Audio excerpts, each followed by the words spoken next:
الحمد لله الذي أنزل على عبده الكتاب ولم يجعل له عوجا قيما لينذر بأسا شديدا من لدنه ويبشر المؤمنين الذين يعملون الصالحات أن لهم أجرا حسنا ماكثين فيه أبدا وينذر الذين قالوا اتخذ الله ولدا ما لهم به من علم ولا لآبائهم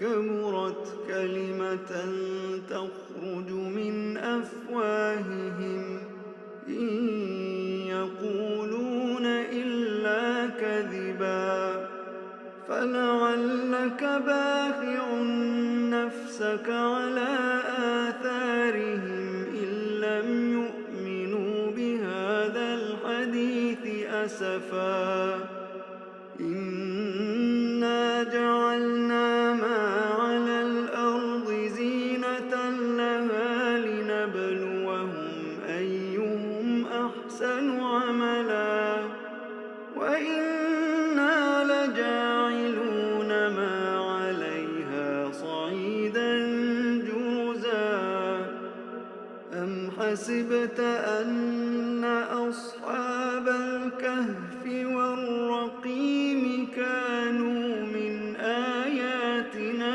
عجبا إذ أوى الفتية إلى الكهف فقالوا ربنا آتنا من لدنك رحمة وهيئ لنا من أمرنا رشدا فضربنا على آذانهم في الكهف سنين عددا ثم بعثناهم لنعلم أي الحزبين أحصى لما لبثوا أمدا نحن نقص عليك نبأهم بالحق إنهم فتية آمنوا بربهم وزدناهم هدى وربطنا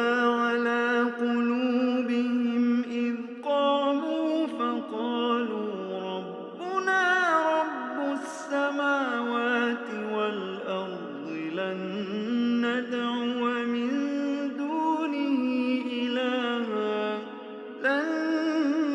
ندعو من دونه إلها لقد قلنا إذا شططا هؤلاء قوم اتخذوا من دونه آلهة لولا يأتون عليهم بسلطان بين فمن أظلم ممن افترى على الله كذبا وإذ اعتزلتموهم وما يعبدون إلا الله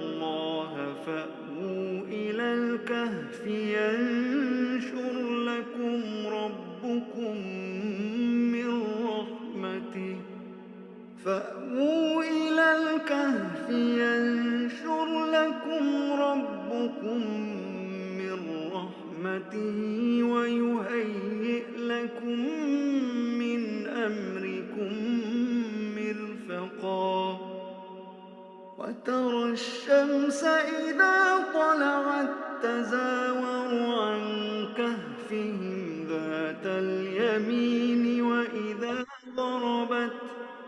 وإذا غربت تقرضهم ذات الشمال وهم في فجوة منه ذلك من آيات الله من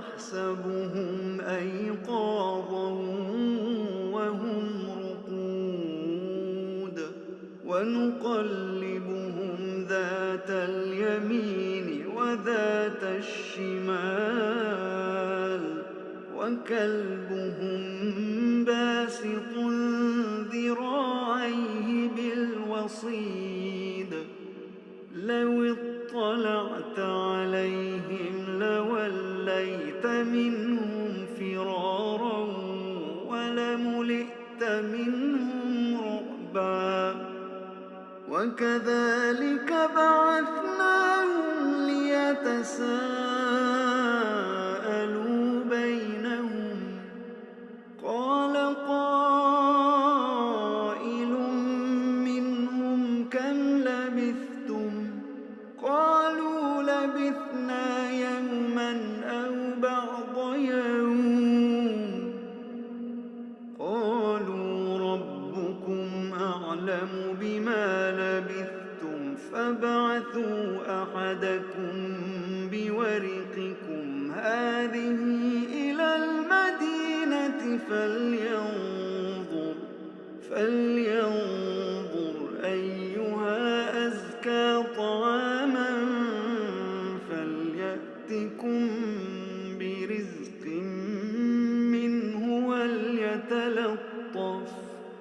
وليتلطف ولا يشعرن بكم أحدا إنهم إن يظهروا عليكم يرجموكم أو يعيدوكم في ملتهم ولن تفلحوا إذا أبدا وكذلك أعثرنا عليهم ليعلموا أن وعد الله حق وأن الساعة لا ريب فيها إذ يتنازعون بينهم أمرهم فقالوا بنوا عليهم بنيانا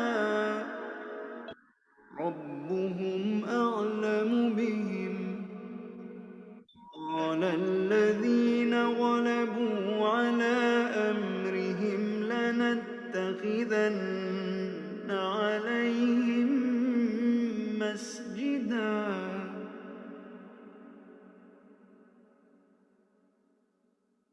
سيقولون ثلاثة رابعهم كلبهم ويقولون خمسة سادسهم كلبهم رجما بالغيب ويقولون سبعة وثامنهم كلبهم قل ربي أعلم بعدتهم ما يعلمهم إلا قليل فلا تمار فيهم إلا مراء ظاهرا ولا تستفت فيهم منهم أحدا ولا تقولن لشيء إني فاعل ذلك غدا إلا أن يشاء الله واذكر ربك إذا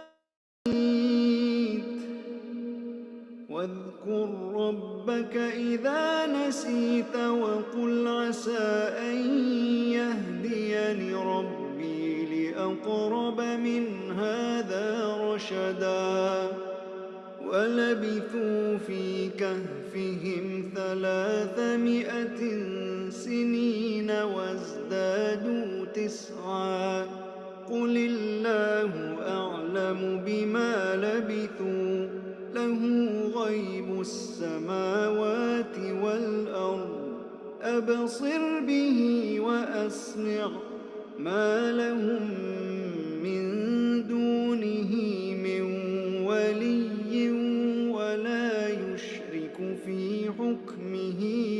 أحدا واتل ما أوحي إليك من كتاب ربك لا مبدل لكلماته ولن تجد من دونه ملتحدا واصبر نفسك مع الذين يدعون ربهم بالغداة والعشي يريدون ولا تعد عيناك عنهم تريد زينة الحياة الدنيا ولا تطع من أغفلنا قلبه عن ذكرنا واتبع هواه فرطا وقل الحق من ربكم فمن شاء فليؤمن ومن شاء فليكفر إنا أعتدنا للظالمين نارا أحاط بهم سرادقها وإن يستغيثوا يغاثوا بماء كالمهل يشوي الوجوه بئس الشراب وساءت مرتفقا إن الذين آمنوا وعملوا الصالحات إنا لا نضيع أجر من أحسن عملا أولئك لهم جنات عدن تجري من تحتهم الأنهار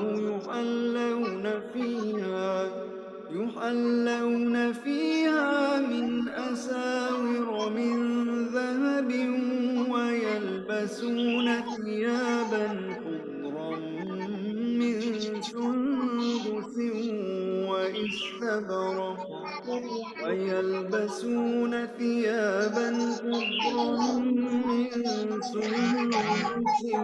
واستبرق متكئين فيها على الأرائك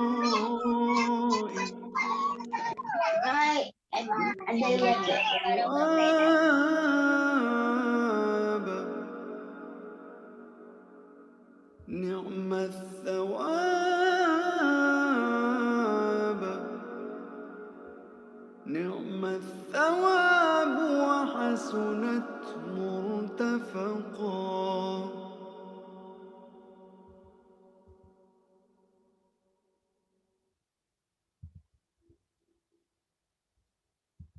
واضرب لهم مثلا الرجلين جعلنا لأحدهما جنتين من أعناب وحففناهما بنخل وجعلنا بينهما زرعا كلتا الجنتين آتت أكلها ولم تظلم منه شيئا وفجرنا خلالهما نهرا وكان له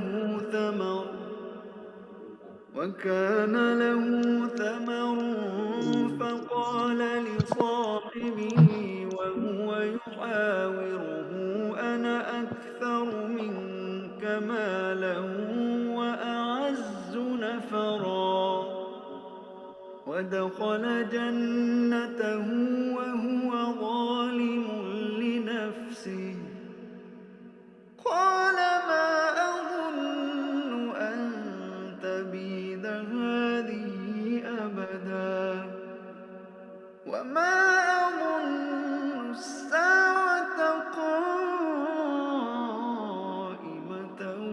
ولئن رددت إلى ربي لأجدن خيرا منها منقلبا قال له صاحبه وهو يحاوره أكفرت بالذي خلقك من تراب ثم من نطفة سواك رجلا لكن هو الله ربي ولا أشرك بربي أحدا لكن هو الله ربي ولا أشرك بربي أحدا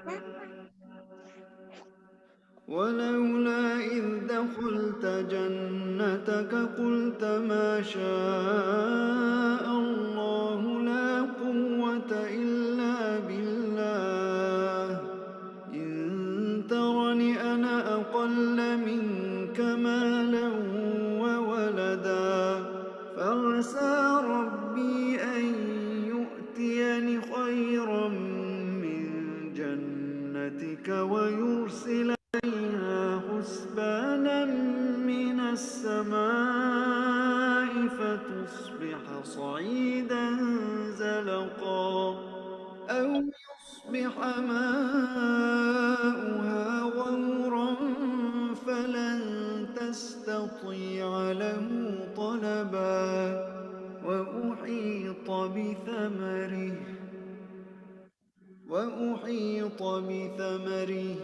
فأصبح يقلب كفيه على ما أنفق فيها وهي خاوية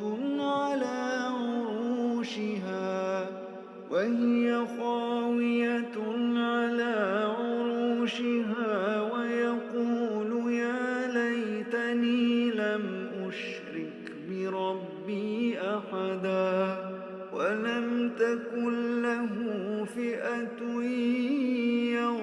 ينصرونه من دون الله وما كان منتصرا هنالك الولاية لله الحق هو خير ثوابا وخير عقبا واضرب لهم مثل الحياة الدنيا كماء أنزلناه من السماء فاختلط به نبات الأرض فأصبح هشيما تذروه الرياح وكان الله على كل شيء مقتدرا المال والبنون زينة الحياة الدنيا والباقيات الصالحات خير عند ربك ثوابا وخير أملا ويوم نسير الجبال وترى الأرض بارزة وحشرناهم فلم نغادر منهم أحدا وعرضوا على ربك صفا لقد جئتمونا كما خلقناكم أول مرة بل زعمتم أن لن نجعل لكم موعدا ووضع الكتاب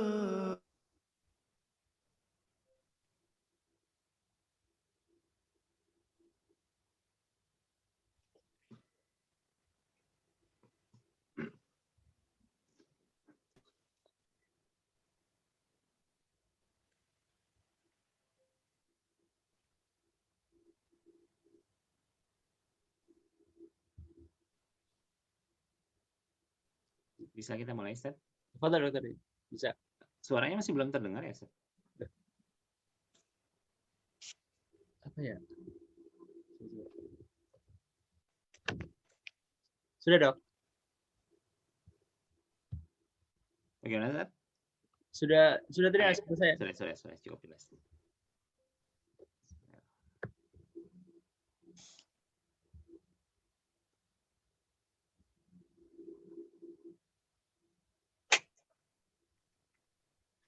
Bismillahirrahmanirrahim.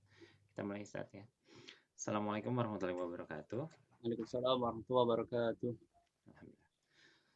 Asyhadu an la ilaha illallah wahdahu la syarika lah wa ana asyhadu anna Muhammadan abduhu wa rasuluh. Raditu billahi rabba wa bil islami dinan wa bi Muhammadin nabiyya wa rasulullah.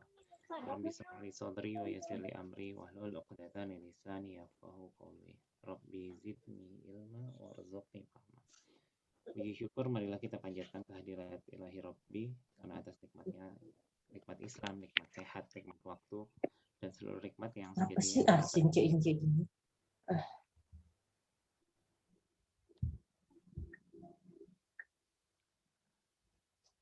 termasuk dalam hal ini nikmat dari Allah, izin Allah pagi ini kita bisa berkumpul bersama-sama dalam rangka thalibul ilmi meskipun secara virtual. Pesan saya sampaikan, pesan yang saya dapatkan dari guru saya, Ustaz Umar Mita, perbanyaklah niat kita dalam setiap aktivitas, termasuk niat kita dalam kajian kali ini.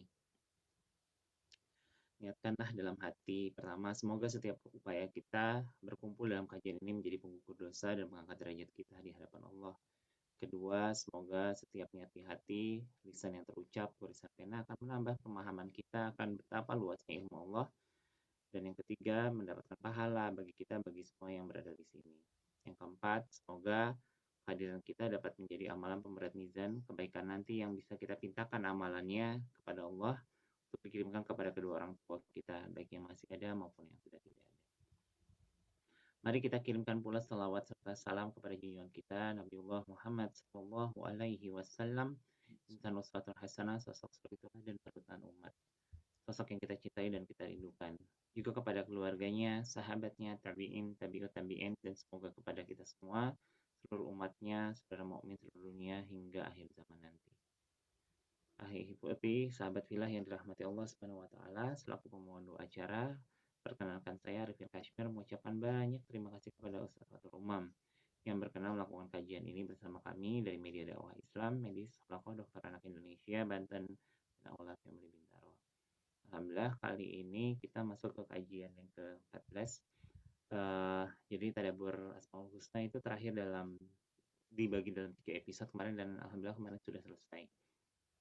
Hari ini kita berbicara tentang penghalang-penghalang ma'rifatullah. Jadi materi ma'rifatullah itu kalau nggak salah 6 pertemuan sebelum ini ya Ustaz ya.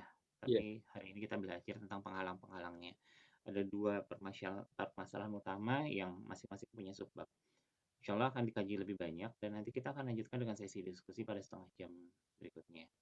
Sebelum kita lanjutkan kajian, mari perhatikan kembali beberapa adab dalam majelis ilmu. Karena pada hakikatnya meskipun secara virtual, tapi pertemuan pagi ini tetap adalah sebuah majelis. Pertama, murnikan dan perbanyak niat kita dalam kajian ilmu. Yang kedua, perhatikan adab meskipun dalam majelis virtual. Coba perhatikan bagaimana lingkungan dan kalau misalnya akan mengaktifkan video, pastikan bahwa lingkungannya aman. Untuk yang akhwat, mohon izin gunakan hijab, dan nanti kita kalau misalnya dibuka, perhatikan bahwa di belakang kita tidak ada siapa-siapa. Yang ketiga, mohon selama kajian audio atau mikrofon itu dalam kondisi mute. Pertanyaan silakan ditulis di kolom chat atau dengan fitur raise hand pada saat diskusi. Kemarin kita punya hutang Ibu Salma ya, kalau nggak salah mau live tapi kebetulan waktunya kurang panjang. Yang kelima, materi akan disampaikan dalam durasi kurang lebih 60 menit dan dilanjutkan dengan diskusi. Biasakanlah mengikat ilmu dengan tulisan untuk chat poin-poin penting dalam kajian. Kajian ini bersifat umum dan berseri, silakan informasi disebarkan. Semakin banyak yang mendapatkan manfaat dari ilmu yang disampaikan, insya Allah akan mendapatkan pahala dari yang mengirimkannya. Baiklah, dengan mengucap basmalah, kami persilahkan Ustaz Fathul Umam untuk melanjutkan materi. Silakan dulu Ustaz. Bismillahirrahmanirrahim. Assalamualaikum warahmatullahi wabarakatuh. Waalaikumsalam warahmatullahi wabarakatuh. Innal hamdalillah nahmaduhu wa nasta'inuhu wa nastaghfiruh wa na'udzu billahi minasy syururi anfusina min sayyiati a'malina may yahdihillahu fala mudilla lahu wa may yudlil fala hadiyalah. Asyhadu an la ilaha illallah wahdahu la syarikalah wa asyhadu anna Muhammadan abduhu wa rasuluhu la nabiyya ba'da. Allahumma salli wa sallim wa barik ala nabiyyina Muhammad wa ala alihi wa ashabihi ajma'in. Allahumma la ilma lana illa ma 'allamtana. Allahumma 'allimna ma yanfa'una wanfa'na bima 'allamtana wa zidna 'ilman wa arinal haqqa haqqan warzuqna ittiba'ah wa arinal batila batilan warzuqna ijtinabah waj'alna mimman yastami'una al-qawla fayattabi'una ahsanah. Amma ba'd. Rabbi shrah li sadri wa yassir li amri wahlul 'uqdatam min lisani yafqahu qawli. Bapak Ibu, ikhwan akhwat sekalian, teman-teman yang dirahmati Allah Ta'ala, wabil khusus kepada pengurus halaqah IKTA Dokter Anak Cabang Banten dan juga keluarga besar Aula Family Bintaro. Mengawali pertemuan kita di Jumat yang penuh barokah ini, mari kita senantiasa memanjatkan pujian dan rasa syukur kita kepada Allah Subhanahu wa Ta'ala, Rabb kita semuanya, Rabb yang kebaikannya kepada kita tidak pernah sedikit pun terputus kita rasakan. Yang kedua kalinya, salam dan salam, mari juga senantiasa kita sampaikan kepada Nabi kita, Nabi yang kita imani, Nabi yang kita cintai, Nabi yang senantiasa kita ikuti sunnahnya dan kita harapkan syafaatnya, Nabi kita Nabi Muhammad SAW. Salam dan salam juga semoga terlimpah curah kepada keluarga beliau, para ummahatul mukminin, kepada para sahabat, para tabi'in, para tabi'in, dan kepada seluruh umat baginda Nabi, termasuk kita di antaranya. Baik, Bapak Ibu sekalian, pada kesempatan subuh hari ini kita akan melanjutkan di episode yang ke-14 ini, masih dalam tema besar Arkanul Imam, bab pertama yaitu beriman kepada Allah Subhanahu wa Ta'ala. Kita akan bahas tentang mawani'u ma'rifatillah, penghalang-penghalang ma'rifatullah. Bapak Ibu sekalian, ma'rifatullah atau mengenal Allah Subhanahu wa Ta'ala adalah merupakan ilmu yang sangat mendasar yang kita perlukan dalam hidup ini. Ini adalah ilmu yang sangat-sangat esensial dalam kehidupan kita ini. Semakin kita mengenal Allah Subhanahu wa Ta'ala, di antaranya adalah melalui nama-nama dan sifat Allah yang telah kita pelajari sebelumnya, bahwa Allah itu adalah Al-Khaliq yang menciptakan semua yang ada dalam kehidupan kita ini. Allah ada satu-satunya Ar-Razik, Ar-Razik yang memberi rezeki. Allah adalah Zat yang Maha Adil. Allah adalah Zat yang Maha Dengar, yang Maha Melihat, dan seterusnya. Maka semakin kita mengenal Allah dengan baik, maka iman kita akan semakin baik dan hidup kita juga akan semakin nyaman.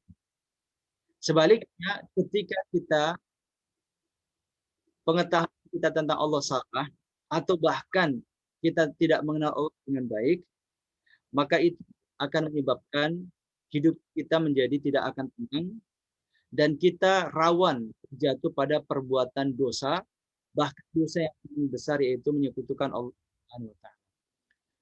Maaf, dokter, suara saya jelas ya? Jelas, Ustaz. Oh, baik.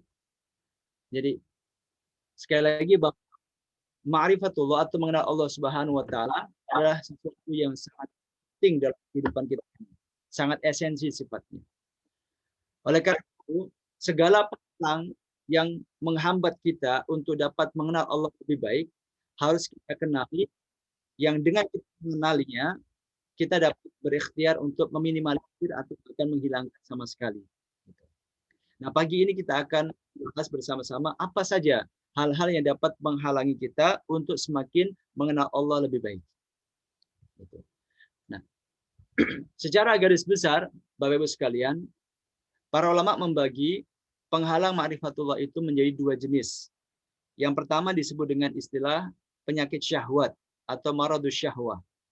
Dan yang kedua disebut dengan penyakit syubhat atau maradus syubhah. Ini istilah yang diperkenalkan oleh para ulama, di antaranya adalah Al-Imam Ibnul Qayyim Al-Jauziyah.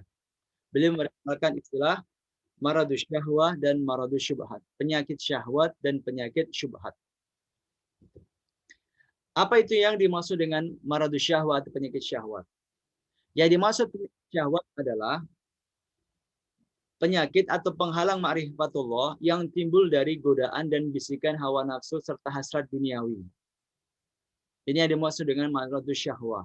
Jadi penyakit atau penghalang ma'rifatullah yang berasal dari godaan dan bisikan hawa nafsu serta hasrat duniawi yang ada dalam diri kita. Ringkasnya, maradus syahwat adalah penyakit nafsu atau faktor nafsu. Jadi kalau disebut kata syahwat, itu kan kalau konotasi kita itu seolah-olah syahwat itu orientasinya hanya kepada sesuatu yang bersifat lawan jenis atau yang berorientasi seksual. Itu. Itu tidak salah, tidak sepenuhnya salah, tetapi maknanya kurang utuh. Syahwat kalau dalam bahasa Arab itu artinya adalah roghbah syadidah, yaitu keinginan yang sangat kuat. Itu syahwat. Keinginan yang sangat kuat terhadap apa? Terhadap dunia, termasuk kami tentu terhadap harta, terhadap wanita, terhadap kekuasaan, terhadap makanan, dan segala macam. Itu syahwat. Dan yang punya syahwat ini hanya manusia, jin, sedangkan malaikat tidak memiliki syahwat. Nah, jadi syahwat itu bahasa lainnya adalah nafsu. Gitu. Nafsu secara umum.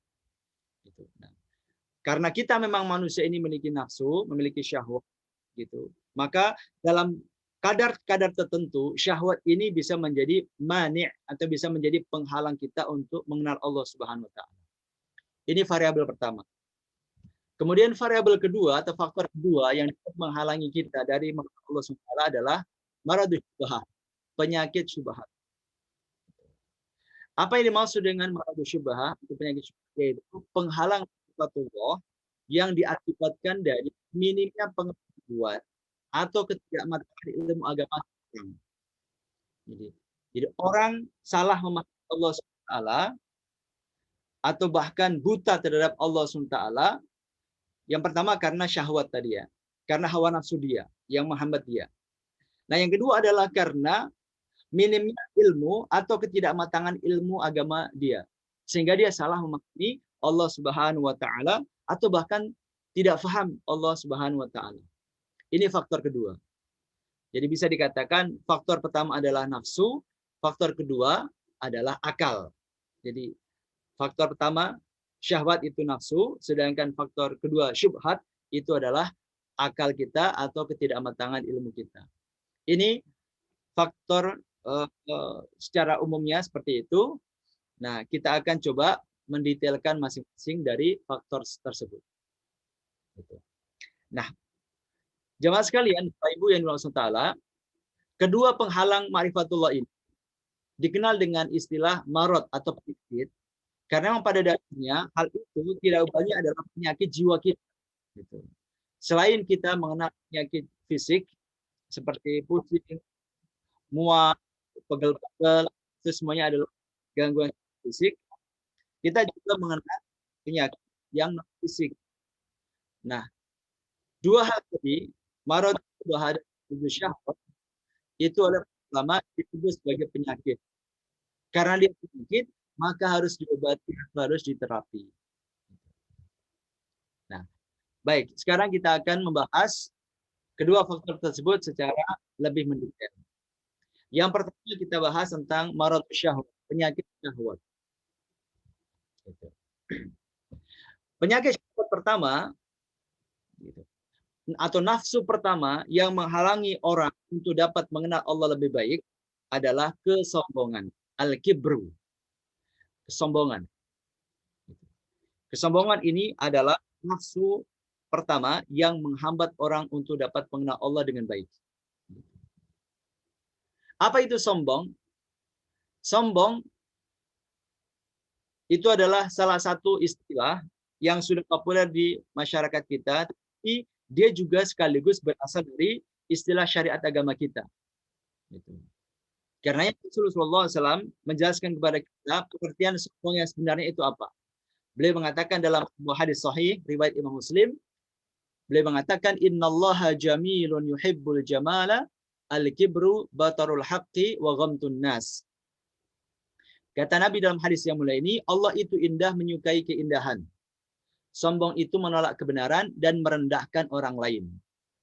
Jadi hadis ini jemaah sekalian, itu sababul wurudnya atau kronologi Rasul menyampaikan hadis ini atau cerita di balik hadis ini itu adalah suatu ketika ada seorang sahabat yang bertanya kepada Nabi SAW, ya Rasulullah, saya ini punya sandal bagus, saya punya pakaian bagus dan saya suka memakainya. Apakah sombong kalau saya pakai sandal bagus, pakai sepatu bagus kalau kita ya, pakai pakaian yang bagus, apakah saya sombong ya Rasulullah? Lalu Rasul mengatakan dalam hadis ini sebagai jawaban dari pertanyaan sahabat tadi, beliau mengatakan pertama innallaha jamilun yuhibbul jamal. Sesungguhnya Allah itu indah, jamil, yuhibbul jamal, dan Allah itu menyukai keindahan. Jadi Allah itu adalah zat yang maha indah, dan Allah menyukai sesuatu yang indah. Jadi Allah suka kalau melihat hamba-hambanya ini berpenampilan yang indah, berpenampilan yang sedap dipandang. Dalam salah satu ayatnya Allah mengatakan, wa amma bi ni'mati rabbika fahaddits. Adapun terhadap nikmat Tuhanmu fahaddits, maka ceritakanlah. Gitu.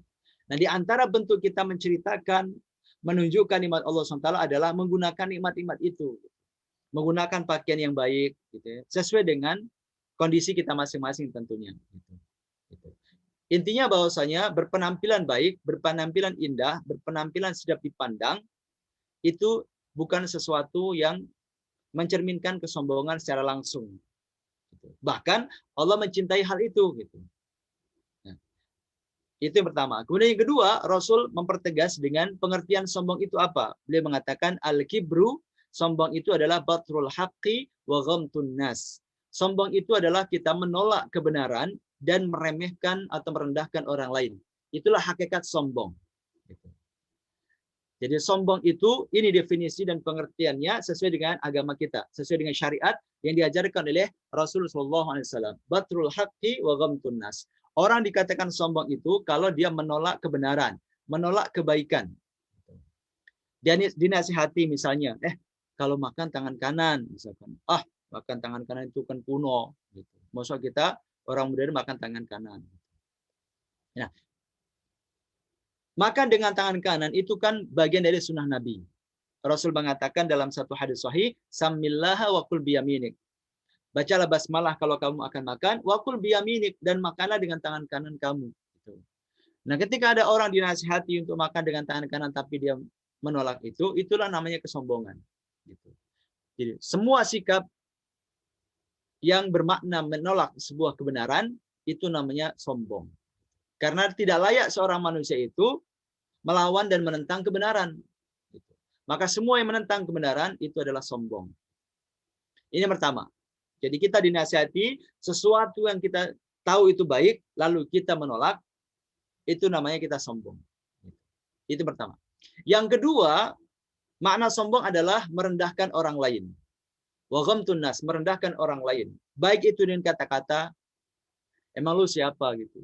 Ngasih tahu gua misalkan. Itu dengan kata-kata. Bisa juga merendahkan orang lain itu tidak dengan kata atau dengan bahasa, tapi dengan misalnya mimik muka gitu ya. Cibiran, senyuman, bahasa tubuh dan seterusnya. Semua tindakan, semua ucapan, semua gerak yang dimaksudkan untuk meremehkan orang lain itu bagian dari kesombongan.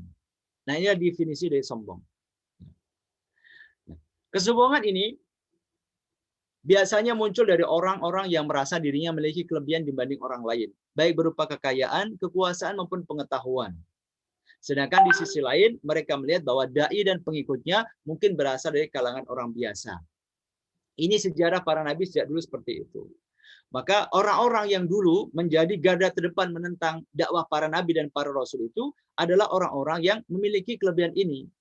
Bisa dia adalah penguasa, bisa dia adalah seorang konglomerat kaya raya, atau dia adalah seorang yang dianggap sebagai ilmuwan atau cerdik pandai.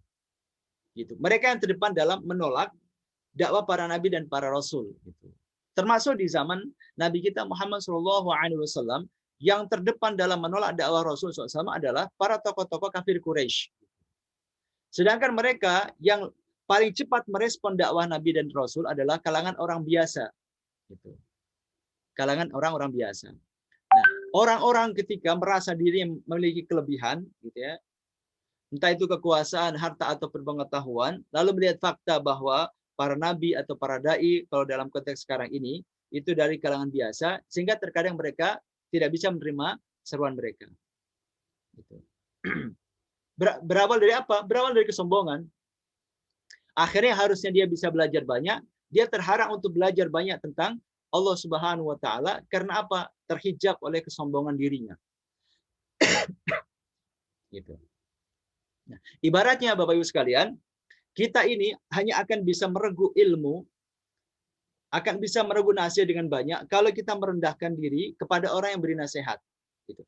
Jadi kalau ilmu itu diibaratkan air dalam teko dan diri kita itu ibaratnya gelas, maka air dalam teko ini tidak akan mungkin tertuang ke gelas kita kalau kita sebagai gelas itu mengangkat posisi kita setara dengan teko atau bahkan lebih tinggi. Nggak akan bisa tertuang air itu. Gitu. Air itu yang kita beratkan sebagai ilmu, sebagai nasihat, sebagai hidayah, itu akan bisa kita terima masuk ke dalam hati kita kalau kita mau merendahkan sedikit posisi kita sebagai gelas dan mempersilahkan teko ini sedikit naik di atas kita. Gitu. Baru kita bisa menerima ilmu, menerima hidayah, bisa menerima nasihat. Tapi selagi kita menempatkan posisi kita lebih tinggi dari teko, yang di situ ada air, maka air itu tidak akan mengalir ke gelas kita. Nah, kira-kira demikian dalam kehidupan ini. Kita tidak akan bisa menerima nasihat orang lain yang mungkin menasihati kita untuk takwa, menasihati kita, mengajarkan kita tentang agama, kecuali kita mau sedikit merendahkan diri kita. Kira-kira seperti itu. Nah, kesombongan ini, Bapak Ibu sekalian, memang rentan menimpa orang-orang yang kaya, para penguasa dan kalangan terpelajar. Gitu. Maka ada kisah tentang Korun, ada kisah tentang Fir'aun, Namrud, juga ada kisah tentang Haman. Mereka adalah simbol, Korun simbol dari orang-orang yang kaya raya, Fir'aun, Namrud simbol dari orang-orang penguasa yang sombong terhadap dakwah para nabi dan rasul, dan ada kalangan Haman yang merupakan simbol dari kalangan terpelajar. Ini faktor pertama. Nah, penyakit sombong inilah, Bapak Ibu sekalian, yang menjadikan iblis menentang perintah Allah untuk sujud kepada Nabi Adam. Ini pula menjadikan Fir'aun menolak dakwah Nabi Musa, dan yang menjadikan Yahudi menolak mengakui Nabi Muhammad sebagai Rasul terakhir, dan juga Rasul-Rasul terdahulu juga adalah penyakit sombong ini. Iblis ketika diperintahkan oleh Allah Subhanahu wa taala untuk sujud kepada Nabi Adam, dia tidak mau. Dan Allah menyampaikan alasan ketidakmaunya itu adalah karena dia takabur atau sombong. Allah mengatakan dalam surah Al-Baqarah ayat 34, A'udzubillahi minasyaitonir rajim, wa idz qulna lil malaikati isjudu li Adam fasajadu illa iblis aba wastakbara wa kana minal kafirin. Dan ingatlah ketika kami berfirman kepada para malaikat, sujudlah kamu kepada Adam. Maka sujudlah mereka kecuali iblis, ia enggan dan takabur. Dan adalah ia termasuk golongan orang-orang yang kafir. Dan ia termasuk golongan orang-orang yang kafir. Dalam ayat ini Allah SWT menjelaskan tentang motivasi dan alasan kenapa iblis tidak mau sujud kepada Nabi Adam. Bukan karena iblis itu orang atau makhluk yang tauhidnya paling murni. Sebagaimana yang pernah disampaikan oleh sebagian kalangan. Ada sebagian kalangan yang mencari-cari alasan yang tidak punya dasar yang kuat. Bahwa iblis itu nggak mau sujud kepada Nabi Adam karena dia itu justru adalah makhluk yang tauhidnya paling baik. Dia maunya sujud kepada Allah saja. Itu adalah satu alasan yang hanya dibuat oleh yang bersangkutan tanpa dasar dalil. Hanya logika saja.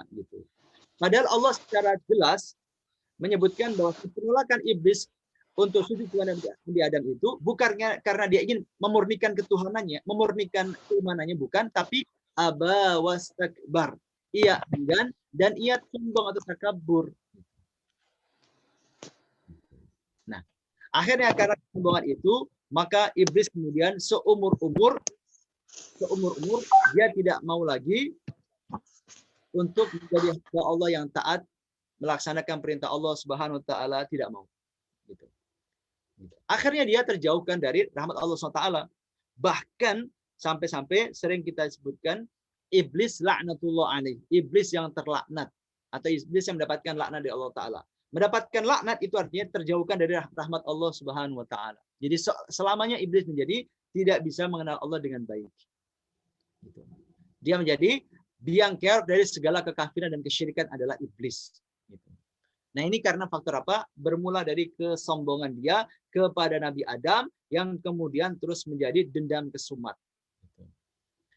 Kemudian sedikit tambahan, jemaah sekalian, kenapa dalam ayat ini ayatnya menyebutkan ini sebagai jawaban kalau ada yang menyampaikan satu kritikan terhadap ayat ini, dia kurang paham.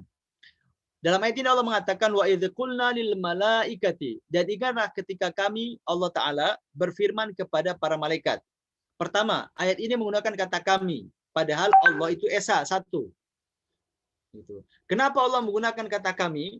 Waktu itu sudah pernah kita bahas. Ketika Allah menggunakan kata kami yang maknanya itu banyak, itu bukan berarti Allah lebih dari satu. Sama sekali bukan. Tapi makna Allah menggunakan kata kami itu adalah pertama, Allah sedang mengagungkan dirinya, membesarkan dirinya. Ta'zimun li nafsihi. Allah mengagungkan dirinya sendiri. Jadi Allah esa, tapi Allah mengagungkan dirinya. Jadi kemudian, maka dalam bahasa Arab itu menggunakan kata jama' atau kami dalam ayat ini. Yang kedua, ketika Allah menggunakan kata kami, kemungkinan kedua adalah Allah akan menyertakan sebagian makhluknya dalam pekerjaan yang akan disebutkan dalam ayat itu. Yang kedua adalah Allah akan menyertakan sebagian makhluknya dalam melakukan pekerjaan yang Allah akan jelaskan dalam ayat tersebut. Hal itu terlihat dari ayat, misalkan ketika Allah menjelaskan tentang Allah menurunkan Al-Quran dan Allah yang menjaga. Allah mengatakan, Inna nahnu nazzalna dzikra wa inna lahu lahafidun. Sesungguhnya kami Allah yang telah menurunkan adzikra itu Al-Quran dan kami yang akan menjaganya. Nah, dalam ayat ini Allah juga menurunkan kata kami. Kami Allah yang menurunkan Al-Quran. Kenapa Allah menggunakan kata kami? Pertama, karena Allah mengagungkan dirinya. Yang kedua, karena Allah melibatkan makhluknya dalam proses penurun Al-Quran, yaitu malaikat Jibril. Kemudian, dalam hal menjaga Quran, Allah juga menyebutkan dengan kata kami. Karena Allah mengagungkan dirinya. Yang kedua, karena Allah melibatkan hambanya dalam proses penjagaan Quran, yaitu para hafidhul Quran. Orang-orang yang hafidh Quran adalah hamba-hamba Allah terpilih yang dilibatkan dalam proses hifdzul Quran. Ini pertama. Jadikan penggunaan kata kami itu bukan karena Allah banyak. Nah, kayak begini kan bisa saja orang salah paham. Gitu. Yang kedua, ayat ini mengatakan, ingatlah ketika kami berfirman kepada para malaikat. Gitu. Yang diperintahkan dalam ayat ini, di awal ayatnya disebutkan pada para malaikat. Kemudian, di bagian tengahnya dikatakan fasajadu, maka semua malaikat sujud illa iblis, kecuali iblis. Nah, tadi kan yang diperintahkan malaikat, kok sekarang kecuali iblis? Sehingga ada yang mengatakan, oh iblis kalau begitu berarti bagian dari malaikat. Bukan. Malaikat dan iblis itu makhluk yang berbeda. Malaikat diciptakan oleh Allah Subhanahu wa taala dari cahaya. Sedangkan iblis itu diciptakan dari api. Berbeda gitu. Berbeda dari materi penciptaan, berbeda juga dengan dari karakter. Adapun redaksi kalimat ini yang di awal menyebutkan, ingatlah ketika kami berfirman kepada para malaikat, sujudlah kalian kepada Adam, maka semua malaikat sujud kecuali iblis. Itu dalam dalam istilah bahasa Arab disebut dengan istitsna munqati'. Istitsna munqati', yaitu sebuah kalimat pengecualian di mana objek yang dikecualikan itu bukan bagian dari kelompok besar yang disebutkan di awal. Jadi misalnya begini, kita mengucapkan kalimat semua murid sudah meninggalkan ruang kelas kecuali Pak Guru misalnya. Gitu. Semua siswa sudah meninggalkan ruangan kelas kecuali Pak Guru. Gitu. Nah, disebutkan di awal semua murid sudah meninggalkan ruang kelas kecuali Pak Guru. Nah, pertanyaannya apakah Pak Guru itu bagian dari murid? Kan bukan. Nah, ini namanya istitsna munqati', yaitu sebuah bentuk kalimat pengecualian dalam bahasa Arab di mana objek yang dikecualikan itu sesungguhnya bukan bagian dari kelompok besar yang disebutkan di awal. Pak Guru bukan bagian dari murid. Tapi kalimat tadi mengatakan semua siswa telah meninggalkan ruang kelas kecuali Pak Guru. Dan itu dibenarkan dalam bahasa kita kan. Demikian pula dalam ayat ini itu menggunakan pola istitsna munqati'. Semua malaikat sujud kecuali iblis. Nah, iblis sendiri bukan bagian dari para malaikat. Kira-kira seperti itu. Baik. Nah, kesombongan inilah cikal bakal dari kekafiran dan itu kemudian menular kepada manusia karena bisikan dari setan dan seterusnya. Yang kedua, kesombongan ini pula yang menjadikan Fir'aun tidak mau menjadi orang beriman. Tidak mau tunduk kepada Allah Subhanahu wa taala. Allah menyampaikan tentang kesombongan Fir'aun dalam surah An-Naml ayat 14, wajahadu biha wastaiqanatha anfusuhum dzulmaw wa 'uluwa. Mereka Fir'aun dan pengikutnya mengingkarinya karena kezaliman dan kesombongan mereka, padahal hati mereka meyakini kebenarannya. Jadi sesungguhnya jamaah sekalian, Fir'aun itu tahu bahwasanya Musa itu benar, gitu. Tahu dia bahwasanya Musa itu benar. Apa yang dia sampaikan tentang konsep ketuhanan, tentang Allah SWT, itu benar. Tetapi karena kesombongannya, dia tidak mau mengakui itu. Gengsi dia. Dia selama ini, Fir'aun selama ini mengklaim sebagai Tuhan. Dia pernah mengatakan dalam masa kekuasaan dan kejayaannya, dia pernah mengatakan, Ana rabbukumul a'la, kata Fir'aun. Naudzubillah. Aku adalah Tuhan kalian yang maha tinggi. Dia pernah mendeklarasikan, mengklaim, mengumumkan bahwasanya dia adalah Tuhannya rakyat Mesir. Tuhannya manusia. Nah, tiba-tiba datang Nabi Musa alaihissalam menyampaikan bahwasanya yang Tuhannya sesungguhnya adalah Allah Subhanahu wa taala. Adalah Allah Subhanahu wa taala. Fir'aun sudah terlanjur mengatakan saya Tuhan gitu. Maka dia gengsi. Dia tidak mau terima apa yang disampaikan Nabi Musa, padahal dia tahu bahwasanya apa yang disampaikan Nabi Musa itu adalah benar. Gitu. Di antaranya ketika terjadi dialog. Ketika terjadi dialog antara Nabi Musa dengan Fir'aun, Nabi Musa ditanya oleh Fir'aun, siapa Tuhanmu? Kata Nabi Musa alaihissalam bahwasanya Tuhanku adalah Rabbiyalladzi yuhyi wa yumiit. Tuhanku adalah zat yang menghidupkan dan mematikan, kata Nabi Musa alaihissalam. Kata Fir'aun, ana uhyi wa umiit. Aku juga bisa menghidupkan dan mematikan. Jadi, ketika Nabi Musa ditanya, siapa Tuhanmu? Tuhanku adalah zat yang menghidupkan dan mematikan, kata Nabi Musa. Kata Fir'aun, gue juga bisa menghidupkan dan mematikan. Dan dia langsung demonstrasikan itu. Dia panggil 2 orang anak buahnya. Sini kalian, 2 orang maju. Yang satu langsung dibunuh di depan Nabi Musa. Yang satu dibiarkan hidup. Dengan demonstrasi itu, dengan pertunjukan itu, dia ingin menunjukkan kepada Nabi Musa, tuh, gue bisa kan mematikan orang, dan gue juga bisa menghidupkan orang. Gitu. Itu kata Fir'aun. Tapi Nabi Musa alaihissalam juga tidak kalah argumentasi. Beliau kemudian mengatakan di depan Fir'aun tentang salah satu sifat Tuhan adalah fa innallaha ya'ti bisyamsi minal masyriq fa'ti biha minal maghrib fabuhital ladzi kafar. Kata Nabi Musa kepada Fir'aun, sesungguhnya Allah adalah zat yang telah menerbitkan matahari dari timur dan menenggelamkannya di barat. Sekarang kalau memang kamu Tuhan, wahai Fir'aun, coba terbitkan matahari dari barat. Begitu dibantah oleh Nabi Musa seperti itu, fabuhital ladzi kafar. Maka terdiamlah dan bingunglah orang kafir itu, yaitu Fir'aun. Jadi Fir'aun ketika dialog dengan Nabi Musa, dia kalah. Oh iya, dia nggak mampu menandingi Tuhannya Nabi Musa itu Allah Ta'ala yang mampu menerbitkan matahari dari timur dan menenggelamkannya di barat. Gitu. Ketika dia diminta balik menerbitkan matahari dari barat, dia nggak sanggup. Gitu. Dia tidak sanggup. Gitu. Nah, dia sadar gitu. Dia sadar itu. Tetapi karena kesombongannya, dia tidak mau mengakui Allah Subhanahu wa taala sebagai Tuhan. Maka dia terhijab dari mengenal Allah secara total. Demikian pula orang-orang Yahudi, kenapa mereka tetap kafir? Padahal mereka itu tahu betul siapa Nabi Muhammad. Dia tahu betul. Gitu. Kesombongan yang menjadikan orang Yahudi itu kafir. Kesombongan yang menjadikan orang Yahudi tidak mau mengakui Allah SWT dengan sifat-sifat sebagaimana Allah sampaikan. Allah sampaikan dalam surah Al-Baqarah, "Afakullama ja'akum rasulun bima la tahwa anfusukum istakbartum fa fariqan kadzdzabtum wa fariqan taqtulun." Apakah setiap datang kepadamu seorang rasul membawa suatu pelajaran yang tidak sesuai dengan keinginanmu lalu kamu menyombongkan diri? Maka beberapa orang di antara mereka kamu dustakan dan beberapa orang yang lain kamu bunuh. Surat Al-Baqarah ayat 87. Jadi orang Yahudi itu terkenal sebagai bangsa atau kaum yang banyak membunuh para rasul. Gitu. Nah, banyak mendustakan para rasul. Sebagian mereka didustakan, bahkan sebagian lagi ada yang dibunuh. Nah, Nabi kita Muhammad SAW itu termasuk salah satu rasul yang didustakan oleh orang-orang Yahudi.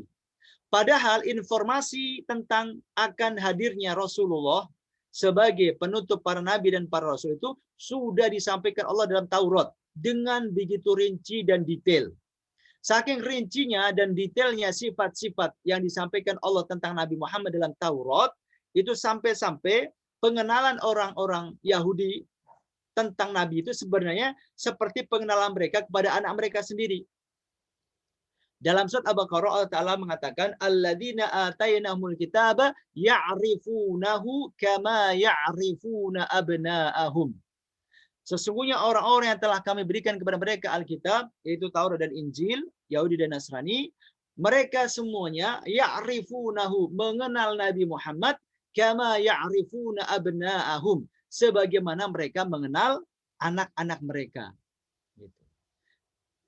Jadi mereka sebenarnya Yahudi dan Nasrani, kalau merujuk kepada Taurat dan Injil yang asli, di situ disampaikan oleh Allah Ta'ala tentang sifat-sifat dan ciri-ciri Nabi Muhammad secara fisik maupun non-fisik dengan begitu rinci dan detail, sampai-sampai mereka dapat mengenalinya seperti pengenalan kepada anak kandung mereka.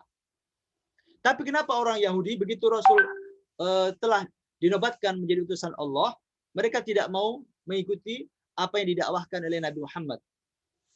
Istikbar, karena kesombongan. Mereka orang Yahudi merasa sebagai etnis yang paling mulia di antara etnis Arab, etnis yang lain. Bahkan mereka menyampaikan nahnu abnaullah wa hibba'u. Kami adalah anak-anak Tuhan, anak Allah dan kekasih-kekasih Allah. Mereka merasa sebagai etnis yang paling mulia. Maka ketika tahu bahwasanya Nabi terakhir adalah bukan dari kalangan Bani Israel, tapi dari kalangan orang Arab, mereka tidak mau. Karena mereka menganggap kami ini adalah etnis yang paling mulia. Yang lainnya itu di bawah kami semua. Bagaimana mungkin Rasul terakhir bukan dari kami? Karena kesombongan. Maka orang Yahudi tidak mau menerima dakwah Nabi Muhammad SAW. Bahkan mereka tergolong orang yang paling minim beriman kepada Islam. Kepada Rasul SAW, kepada Allah Subhanahu wa Ta'ala. Nah, jemaah sekalian, perlu kita sadari bahwa kesombongan adalah selendang Allah. Gitu. Kalau sifat-sifat Allah yang lain dianjurkan untuk kita tiru. Allah itu zat yang adil. Maka kita sebagai hambanya diperintahkan untuk berusaha adil. Allah adalah zat yang maha penyayang. Kita sebagai hambanya dianjurkan untuk memiliki sifat penyayang. Gitu. Allah maha sabar. Kita dianjurkan untuk juga bersifat sabar. Tapi ada satu sifat Allah Ta'ala yang kita tidak boleh mengikutinya, yaitu kesombongan. Allah menyombongkan diri dalam banyak ayat. Allah boleh, Allah punya hak. Tapi kita hambanya tidak boleh sedikit pun memiliki kesombongan dalam hati kita. Allah berfirman dalam hadis qudsi, qala Allahu azza wa jalla, al-kibriya'u ridai wal 'azamatu izari, faman naza'ani wahidan minhuma qadaftuhu finnar. Kata Allah SWT dalam hadis qudsi ini, kesombongan adalah jubahku. Al-kibriya'u ridai wal 'azamatu izari, dan keagungan adalah sarungku. Barang siapa yang melepaskan salah satu dari keduanya dariku, maka aku akan campakkan dia ke dalam neraka. Hadis riwayat Abu Dawud dari Abu Hurairah dan dinilai sahih oleh Syekh Albani. Jadi al-kibr, kesombongan itu adalah satu-satunya sifat Allah Ta'ala yang tidak boleh kita ikuti dan kita tiru. Yang lain-lain monggo. Terutama sifat-sifat jamal, sifat-sifat keindahan, seperti Rahman Rahim, adil, sabar, itu sangat-sangat dianjurkan. Gitu. Tetapi sifat sombong ini tidak boleh kita ambil. Gitu. Tidak boleh kita tiru. Karena itu adalah merupakan jubah Allah kalau dalam hadis qudsi ini. Al-kibru ridai wal 'azamatu izari. Kesombongan adalah jubahku dan keagungan adalah sarungku. Barang siapa yang melepaskan, mengambil salah satu dari keduanya dariku, dia pakai, dia ambil, maka qadaftu finnar. Aku akan campakkan dia, aku akan lemparkan dia ke dalam neraka. Na'udzubillahi min dzalik. Nah, kesombongan itu, jemaah sekalian, itu ternyata juga dapat mengurangi kecerdasan kita. Karena ketika orang sombong, dia tidak akan bisa berpikir objektif. Gitu.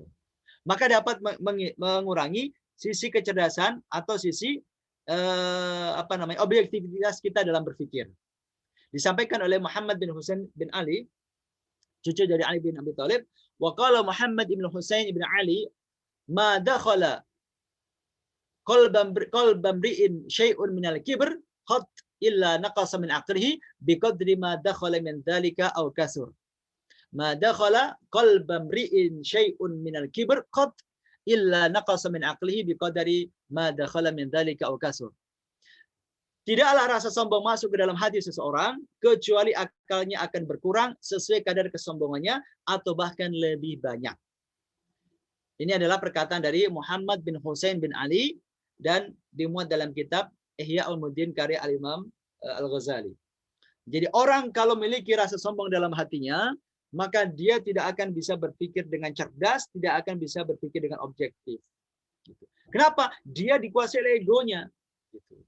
Seperti Fir'aun tadi, Fir'aun menyadari bahwasanya apa yang disampaikan Nabi Musa benar, tapi dia tidak bisa berpikir objektif. Kenapa? Karena dia kok dikuasai oleh ego dan kesombongannya. Nah, itu yang pertama. Jadi, nafsu pertama yang menghambat orang untuk mau mengenal Allah, taat kepada Allah, belajar tentang ajaran Islam, itu adalah kesombongan. Maka jangan sampai kita memiliki sifat sombong ini. Karena mungkin menganggap gurunya cuma lulusan SMA, cuma lulusan aliyah, sedangkan kita misalnya S2, S3 misalnya. Gitu. Kita menyombongkan diri karena status pendidikan misalnya. Atau menyombongkan diri karena status sosial. Gitu. Atau menyombongkan diri karena etnis dan seterusnya. Jangan sampai. Pokoknya kita hanya akan bisa mendapatkan manfaat ilmu, nasihat dan hidayah kapan? Kalau kita mau merendahkan sedikit gelas kita. Jadi tadi saya ibaratkan, kalau ilmu ibarat air dalam teko, maka air ini hanya akan bisa mengalir ke gelas kita. Kalau kita sebagai gelas, itu mau berada sedikit di bawah dari teko tadi. Tapi kalau kita naik, yang airnya tidak akan bisa tertuang ke diri kita, ke gelas kita. Kira-kira seperti itu. Nah, yang kedua jemaah sekalian, hal ini dapat menghalangi kita mengenal Allah SWT dari faktor penyakit nafsu adalah banyak bermaksiat. Kathratul ma'asi. Ketika seseorang banyak bermaksiat, maka lama-kelamaan nurani akan tertutup dan hatinya mengeras. Cara berpikir pun akan disetir oleh hawa nafsu yang akan menjauhkannya dari Allah Subhanahu wa taala. Jadi ketika semakin orang banyak berbuat maksiat, hatinya tertutup, mengeras, susah untuk dinasihati, susah untuk diajak kebaikan. Dan lama-kelamaan pikirannya pun disetir oleh nafsunya ini. Gitu. Karenanya Allah Ta'ala memperingatkan kita semuanya, jangan sampai hati kita ini menjadi hati yang penuh dengan kerak kemaksiatan. Dalam surah Al-Mutaffifin ayat 14 Allah mengatakan, kalla bal rana ala qulubihim ma kanu yaksibun. Sekali-kali tidak demikian. Sebenarnya apa yang selalu mereka usahakan itu menutupi hati mereka. Gitu. Jadi ron itu adalah tutup atau kerak hati. Jadi ada manusia-manusia, orang-orang yang hatinya itu sudah tertutup. Gitu. Susah sekali ditembus oleh hidayah Allah Subhanahu wa taala, susah ditembus oleh nasihat, susah ditembus oleh ilmu. Penyebabnya apa? Penyebabnya adalah karena dia sudah kelamaan bergelimang dalam kemaksiatan. Karenanya Rasulullah SAW menyampaikan dalam sabda beliau, innal abda idza akhta'a khati'atan nukitat fi qalbi nuktatun sauda fa idza huwa naza'a wastaghfara wa taba suqila qalbuh wa in 'ada zida fiha hatta ta'lu qalbuh wa huwa ar-ranu alladhi dzakara Allahu kalla bal rana 'ala qulubihim ma kanu yaksibun. Sesungguhnya seseorang hamba jika ia melakukan kesalahan, melakukan perbuatan kemaksiatan, maka akan tercemari hatinya dengan satu bercak hitam. Jika ia menghentikan kesalahannya dan beristighfar, memohon ampun serta bertaubat, maka hatinya menjadi bersih lagi. Jika ia melakukan kesalahan lagi dan menambahnya, maka hatinya lama-kelamaan akan menjadi hitam pekat. Inilah maksud dari ar-ron, penutup hati yang disebutkan Allah dalam surat Al-Mutaffifin tadi. Sekali-kali tidak demikian, sebenarnya apa yang selalu mereka usahakan itu menutupi hati mereka. Hadis riwayat Imam Tirmidzi, dan Imam Tirmidzi mengatakan ini adalah hadis yang hasan sahih. Jadi dalam hadis yang mulia ini juga dalam surat Al-Mutaffifin tadi, Allah jelaskan dan Rasulullah sampaikan bahwa kemaksiatan yang terus kita lakukan itu akan menjadikan hati kita tertutup oleh noda hitam. Sulit untuk ditembus nasihat, sulit untuk ditembus oleh ilmu, sulit untuk ditembus oleh hidayah. Ketika seorang hamba melakukan satu kesalahan, satu kemaksiatan, ada noda hitam di hati kita. Ada melakukan kemaksiatan kedua, ada noda kedua. Melakukan kemaksiatan ketiga, ada noda lagi di hati kita. Kalau dalam sehari kita melakukan puluhan atau ratusan kali kemaksiatan, maka berarti ada puluhan dan ratusan noda hitam yang ada di hati kita. Kalau dalam sebulan kita melakukan ribuan kemaksiatan, maka berarti ada ribuan noda di hati kita. Kalau setahun kita melakukan puluhan ribu kemaksiatan, maka ada puluhan ribu noda yang ada dalam hati kita. Kalau bertahun-tahun kita terus melakukan kemaksiatan, maka lama-lama hati kita tertutup. Tertutup oleh noda-noda kemaksiatan tadi. Tapi ketika orang beristighfar, bertaubat, memohon ampun kepada Allah Subhanahu wa taala, maka taubat tadi akan membersihkan gitu noda-noda tadi. Sebagaimana kalau misalkan kita mencuci piring atau kotoran yang tadi terkena noda. Tapi kalau dia nanti bermaksiat lagi, ada noda lagi. Dia tobat lagi, akan dibersihkan lagi. Begitu seterusnya. Karena ya ketika orang terus bermaksiat dan tidak pernah bertaubat, maka hatinya kemudian terhijab dari Allah Subhanahu wa taala. Dia susah untuk mengenal Allah Subhanahu wa taala. Sulit untuk diajak berpikir tentang agama. Susah sekali. Karena berdasarkan ini jelaslah bahwa orang yang banyak melakukan maksiat pasti akan terhalang dari mengenal Allah Subhanahu wa taala. Terlebih jika seorang muda sudah sampai pada level menikmati kemaksiatan. Kalau orang sudah sampai level menikmati kemaksiatan, wah sudah semakin susah. Gitu. Dia tidak lagi melihat kemaksiatan sebagai perbuatan nista dan dosa. Tetapi misalkan dia anggap hal itu sebagai bagian dari hak asasi manusia. Gitu. Orang melakukan perbuatan zina, ini hak asasi manusia saya. Orang nggak boleh melarang-larang. Tuhan juga nggak boleh melarang-larang. Ini hak saya sebagai manusia. Orang melakukan perbuatan homoseks, lesbian, dianggap itu sebagai hak asasi manusia. Nggak ada orang lain yang boleh campur tangan. Juga Tuhan tidak boleh campur tangan. Itu berarti orang itu sudah menikmati kemaksiatannya. Atau dia menganggap itu sebagai selera hidup. Kalau kamu sebagai laki-laki suka perempuan, itu selera kamu. Kalau gue sebagai laki-laki suka laki-laki, ini juga selera gue juga. Lu harus menghormati selera gue. Sebagaimana gue menghormati selera kamu. Itu adalah bentuk orang yang sudah sangat menikmati kemaksiatan. Naudzubillah min dzalik. Nah, orang kalau sudah pada level itu sangat sulit sekali dia untuk dapat mengenal Allah Subhanahu wa taala. Hidupnya akan disetir oleh nafsu, jauh dari yang namanya Tuhan. Nah, dalam kehidupan ini jamaah sekalian, manusia ini kalau berkaitan dengan cara mereka mencari kesenangan dan kenikmatan hidup, itu dapat terbagi menjadi tiga. Yang pertama adalah orang yang senang dan menikmati ketaatan. Ini golongan pertama. Orang melaksanakan ketaatan, kebaikan, dia senang. Salat senang. Seperti Rasul Shallallahu Alaihi Wasallam itu ketika merintahkan Bilal bin Rabah untuk mengumandangkan azan, beliau sering mengatakan dengan kalimat begini, ya Bilal, arihna bis shalah.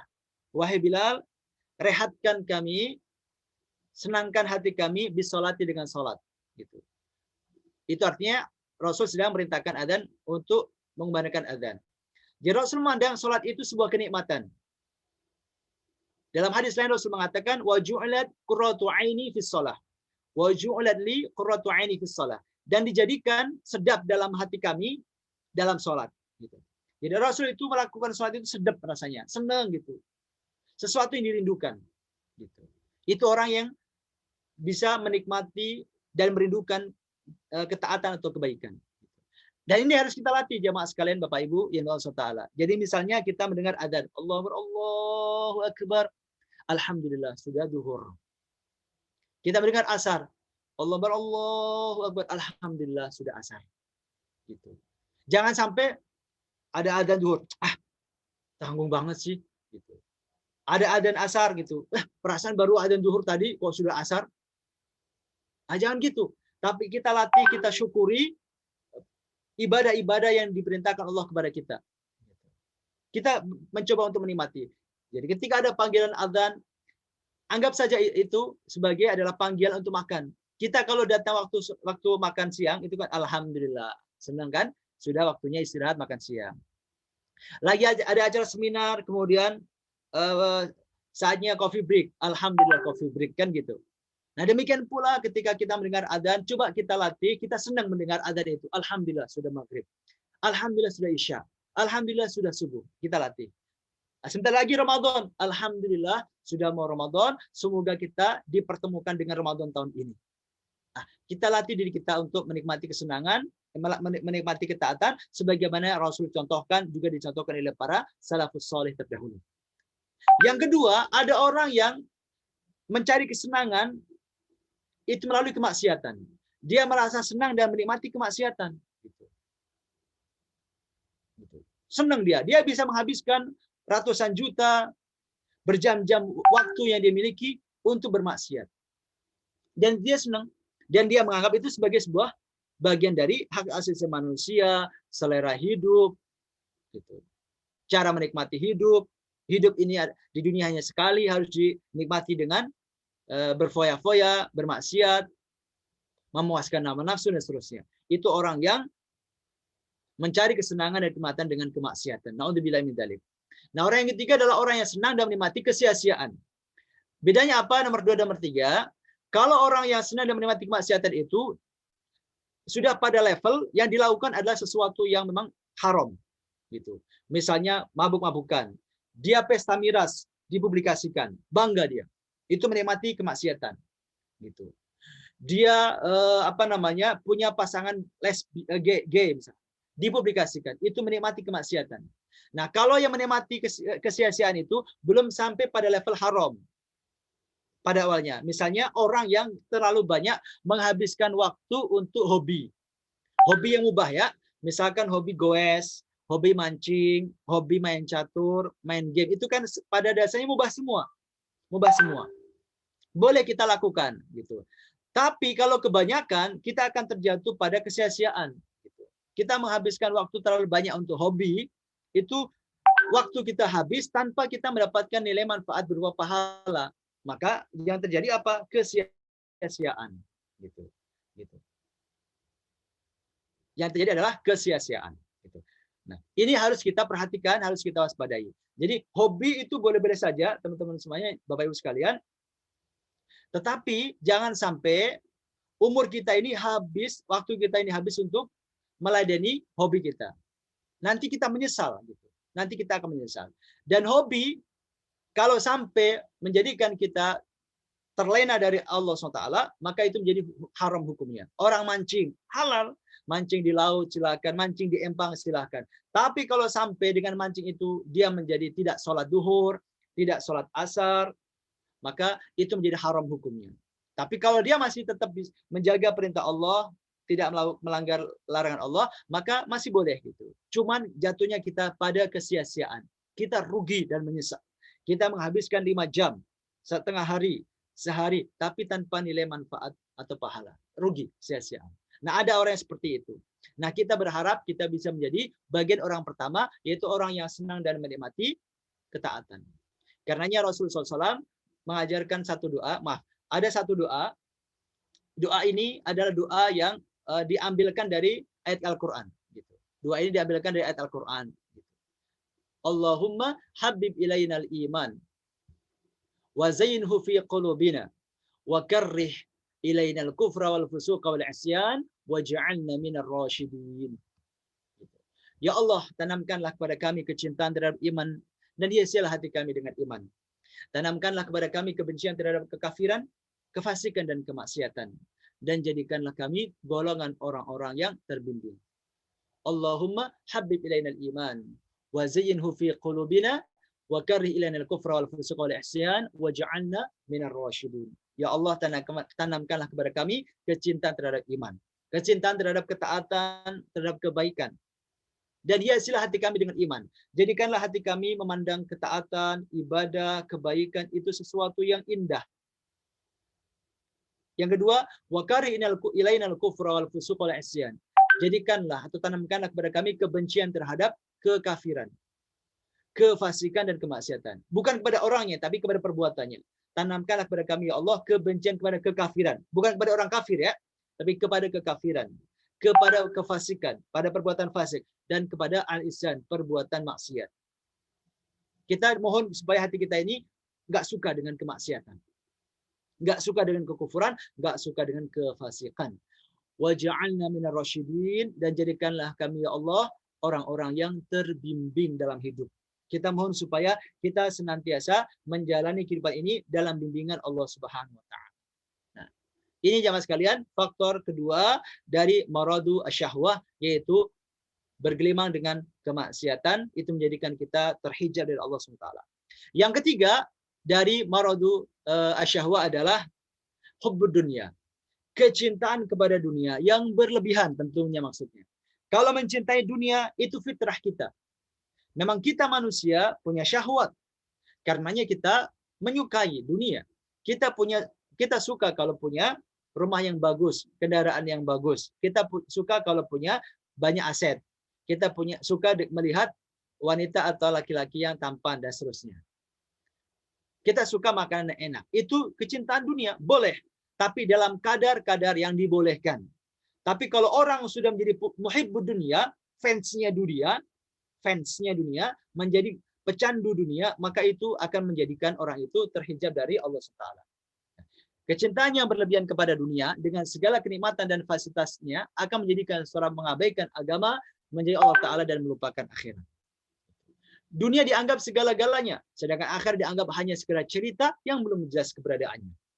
Karena dianggap dunia inilah hidup yang hakiki, maka dia akan bersenang-senang memuaskan segala hawa nafsunya, segala keinginannya di dunia ini. Tidak peduli apakah ini halal atau haram. Pokoknya dia suka, dia mau, dia lakukan. Nggak peduli aturan agama. Nggak peduli Allah Subhanahu Wa Taala. Bebas dia. Kalau dibilang tentang akhirat, akhirat itu kan bercerita. Belum jelas, ya kalau ada, kalau enggak. Nah, orang kalau sudah menjadi pecinta dunia, itu seperti itu. Nah, karena ia akan menghabiskan waktu, pikiran, dan sumber daya yang ia punya, semata-mata hanya untuk kesenangan dunia. Ia nyaris tidak pernah berpikir tentang agama dan Tuhan. Nah, orang Yahudi, dalam konteks kehidupan ini adalah orang yang paling rakus terhadap dunia. Allah menyampaikan tentang karakter orang Yahudi, wala tajidannahum ahrasan nasi ala hayati wa minal ladina asyraku yawadu ahaduhum law yu'ammaru alfasanati wa ma huwa bimazahzihi minal adabi ay yu'ammar wallahu basirun bima ya'malun. Kata Allah Ta'ala, dan sungguh kamu akan mendapati mereka orang-orang Yahudi manusia yang paling loba, paling tamak kepada kehidupan dunia, paling rakus kepada kehidupan dunia, bahkan melebihi orang-orang musyrik. Masing-masing mereka orang Yahudi ingin agar diberi umur 1000 tahun. Pada umur panjang itu sekali-kali tidak akan menjauhkannya daripada siksa. Allah Maha mengetahui apa yang mereka kerjakan. Nah, orang Yahudi adalah orang yang dikatakan Allah sebagai orang yang paling tamak, paling loba, paling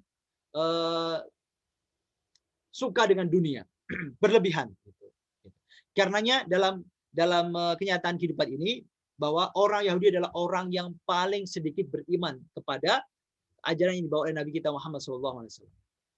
Nah, bahaya orang mencintai dunia, kecintaan dunia berlebihan selain menjadikan orang terhalang dari ma'rifatullah, juga akan menjadikan hidup terasa sempit dan kelak pada hari kiamat akan dikumpulkan di padang mahsyar dalam keadaan buta. Allah Ta'ala menyampaikan dalam firman-Nya, wa man a'rada an dzikri fa innalahu ma'isyatan dhanka wa nahsyuruhu yaumal qiyamati a'ma. Dan barang siapa berpaling dari peringatanku, maka sesungguhnya baginya penghidupan yang sempit, dan kami akan menghimpunkannya pada hari kiamat dalam keadaan buta. Jadi Allah Ta'ala menyampaikan dalam ayat ini bahwa orang kalau berpaling dari agama, dari Allah SWT, dia larut dengan dunia, gitu, maka dia tidak akan mendapatkan ketenangan dan kebahagiaan yang hakiki. Ya, dia bisa ketawa-ketawa, gitu, bisa terbahak-bahak, ketawanya lebar sekali, seolah-olah di dunia itu milik dia. Itu hanya tampilan luarnya, hatinya nyesek, gitu. Apalagi dalam kesendirian, lebih-lebih ketika dia sedang terpuruk, dia akan merasakan kehidupan itu terasa sempit. Gitu. Dia tidak punya tempat bersandar, gitu. Karena dia telah menjadikan nafsunya sebagai Tuhan yang harus dituruti segala kehendaknya. Maka dia begitu terpukul oleh musibah, dia akan merasakan oleng dalam hidupnya. Dia sempit hidupnya. Karena banyak sekali orang-orang yang mapan secara materi, tapi hampa dalam nuraninya. Kenapa? Jauh dari agama. Dan nanti pada hari kiamat ketika dikumpulkan di padang mahsyar, dia dikumpulkan dalam keadaan buta. Gitu. Ketika dia bertanya kepada Allah Ta'ala, qala rabbi lima hasyartani a'ma wa qad kuntu basira. Ketika dia bertanya kepada Allah Ta'ala, ya Tuhanku, mengapa engkau menghimpunkan aku dalam keadaan buta? Kenapa engkau kumpulkan aku dalam keadaan buta, ya Allah? Waqad kuntu basira, padahal dulu aku di dunia melihat, kau sekarang buta. Apa jawaban Allah SWT? Qala kadzalika atatka ayatuna fanasitaha wa kadzalikal yauma tunsa.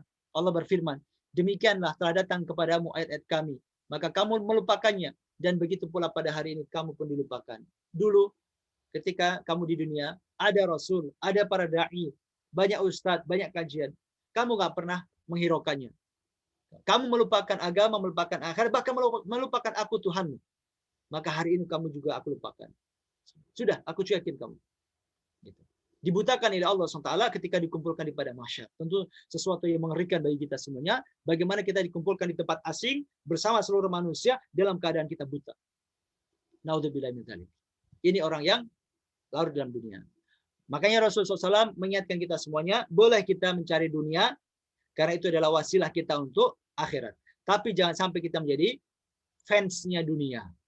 Rasul mengatakan, man kanatid dunya hammahu, farraqallahu alaihi amrah, wa ja'ala faqrahu baina 'ainaihi, wa lam ya'ti minad dunya illa ma kutibalah.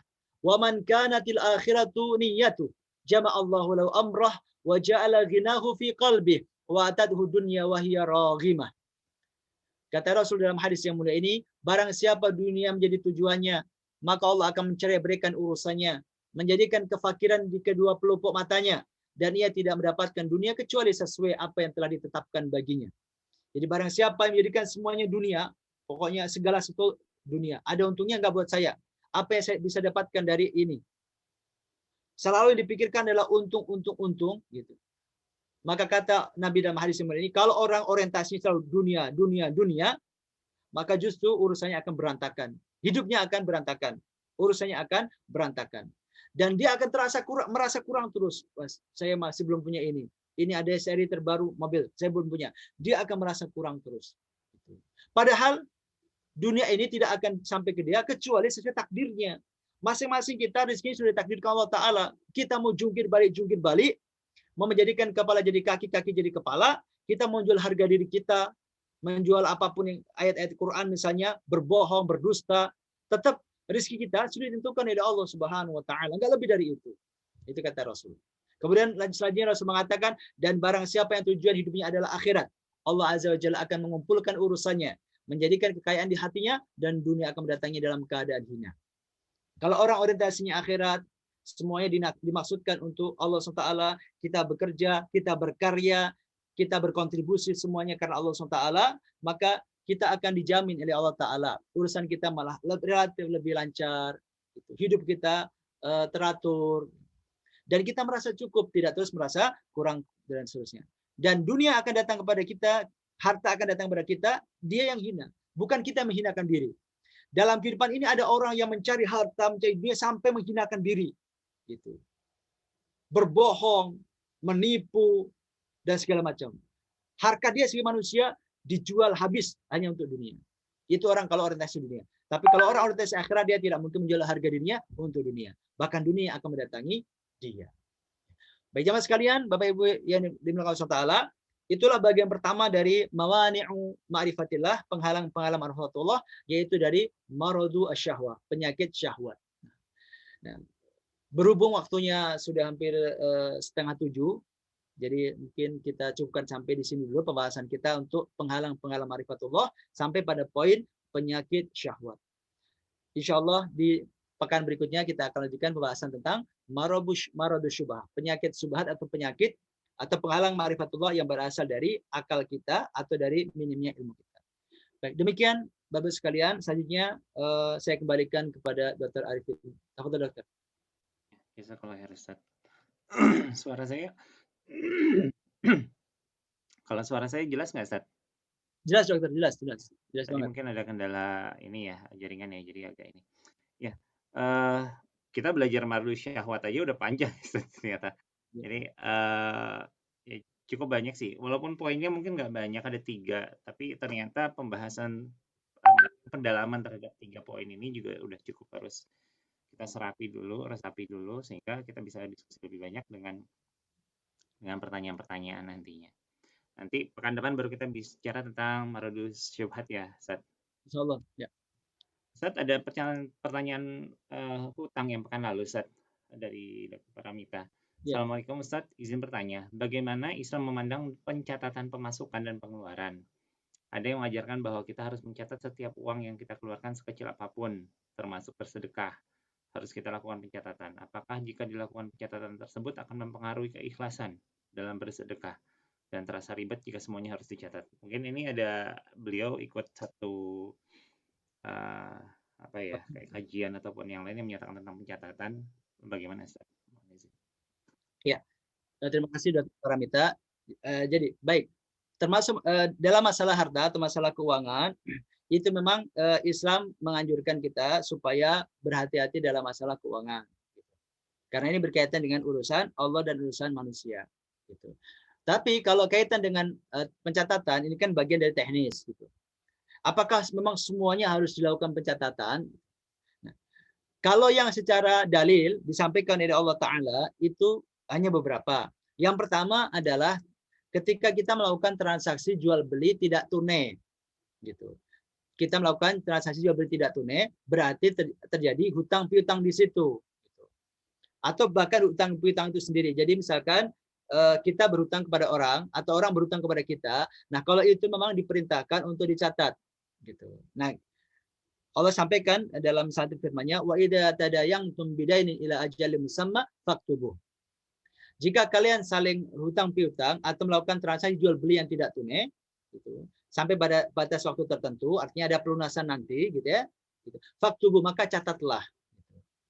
Jadi kalau soal hutang piutang, ya diperintahkan mencatat, atau sistem jual beli kredit atau tempo itu diperintahkan untuk mencatat. Kalau tunai tidak, kalau misalkan orang jualan mangga, gitu. Saya tulis ya kamu beli mangga, enggak harus, gitu. Tapi kalau orang misalkan ada misalkan si A mau beli mesin cuci ke si B dengan pembayaran tempo. Tulis, kamu tanggal sekian beli ke saya mesin cuci tempo bla bla bla, ditulis gitu. Berapa angsurannya, kapan di tempo ditulis. Tapi kalau belinya tunai gitu, tidak harus gitu. Tidak harus. Karena tidak akan ada potensi persoalan di kemudian hari. Itu yang pertama. Kemudian lagi terkait dengan masalah wasiat. Wasiat yang berkaitan harta itu juga dianjurkan untuk ditulis. Adapun sedekah, kemudian infak, kita memberikan nafkah atau belanja harian seorang ibu rumah tangga tidak harus, gitu. Tidak harus. Gitu. Jadi tidak harus. Jadi karena tidak harus, maka ya monggo saja itu berdasarkan kebijakan masing-masing. Monggo kalau misalkan ada rumah tangga yang semua pemasukan dan pengeluaran dicatat, gitu ya, monggo saja gitu. Itu masalah, itu sesuatu yang mubah. Gitu. Tidak diperintahkan secara khusus oleh syariat. Kalau diperintahkan secara khusus itu, pertama adalah hutang piutang atau jual beli tidak tunai atau kredit. Yang kedua adalah yang berkaitan dengan wasiat. Nah, kalau itu diperintahkan untuk dicatat. Gitu. Tapi kalau misalkan pengeluaran harian, ibu rumah tangga belanja harian, gitu ya, gitu. Ya, hari ini belanja apa ayam sekian, sahur sekian, bla bla bla bla bla, gitu. Nah, kalau itu kembali kepada kebijakan masing-masing rumah tangga dalam mengelola keuangannya. Nah, kemudian kalau dilakukan pencatatan apakah mempengaruhi keikhlasan atau tidak? Kalau itu berkaitan dengan sedekah. Kalau sedekah sendiri dari sisi kitanya sebagai orang bersedekah itu kan memang kita diwajibkan untuk menjaga keikhlasan.